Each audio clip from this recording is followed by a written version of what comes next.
Localizado no bairro da Santa Efigênia, criado durante a Era Vargas, o Memorial da Resistência, uma antiga prisão utilizada tanto pelos militares quanto por Vargas, é um museu onde hoje se pode visitar celas e demais patrimônios do Estado em referente à ditadura militar.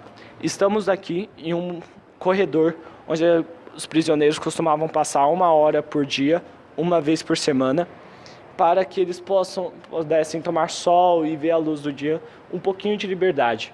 No final do corredor, numa região mais elevada, havia uma guarita, onde um guarda ficava com um fuzil para que pudesse controlar essa área e evitar que qualquer prisioneiro tentasse fugir ou criasse algum tipo de baderna. Em celas como essa, chegavam a ficar 30 pessoas.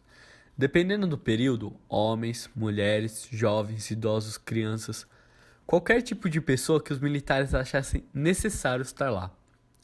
Os prisioneiros eram torturados, interrogados e ameaçados. Muitas dessas pessoas não voltaram para casa. E o último registro que se possuía desses prisioneiros eram inscrições que eram feitas nas paredes da cela, com seu nome, idade e outros dados como dias e barbaridades passadas na antiga prisão. Em certos momentos da reformação da estrutura do museu, foram apagados alguns nomes das paredes por motivos políticos, a fim de se apagar memórias tão importantes para nós nos dias de hoje, onde muitos pedem a volta do regime militar.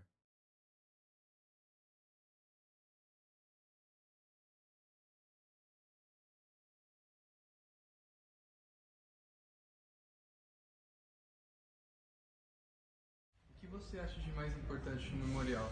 Eu acho que o mais importante do memorial são as memórias das pessoas que, naquele momento, durante o período militar, foram militantes e foram contrários à política que estava sendo feita no país. Então, eu não acho que a parte material seja mais importante. Eu acho que essas histórias dessas pessoas é o que tem de mais rico naquele espaço. Então, quem for visitar o memorial, não deixa de ouvir os áudios que tem ali, porque eles são essas memórias que não vão ser apagadas mais, né? Então eu acho que isso é muito importante naquele espaço. E o que você acha que o Memorial da Resistência representa nos dias de hoje? Como o próprio nome já diz, eu acho que o Memorial da Resistência representa a resistência. Em que sentido, né? Ele representa uma resistência política. E isso é muito atual, porque se a gente for analisar o nosso contexto político, o nosso cenário político atual, tem tudo a ver com o que a gente está vivendo hoje.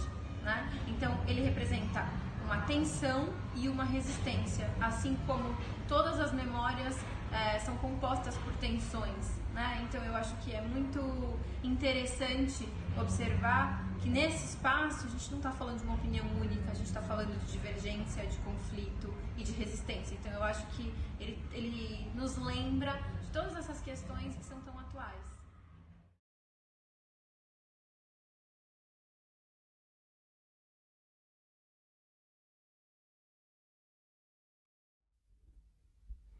O memorial é um grande patrimônio cultural e histórico. As atrocidades que ocorreram naquele local vão além do imaginável, com torturas tanto físicas quanto psicológicas. Porém, devemos pensar que o memorial não é só a construção em si, ele vai muito além de celas ciscadas ou apenas um prédio antigo. O memorial é feito de memórias das pessoas que passaram por aquilo, assim deixando a sua marca na história. Porém, não é só naquele local, mas sim no Brasil inteiro durante o regime militar. E são essas memórias que devem ser protegidas para não serem esquecidas e assim podendo ser sempre lembradas, pois a memória é o verdadeiro valor de um patrimônio.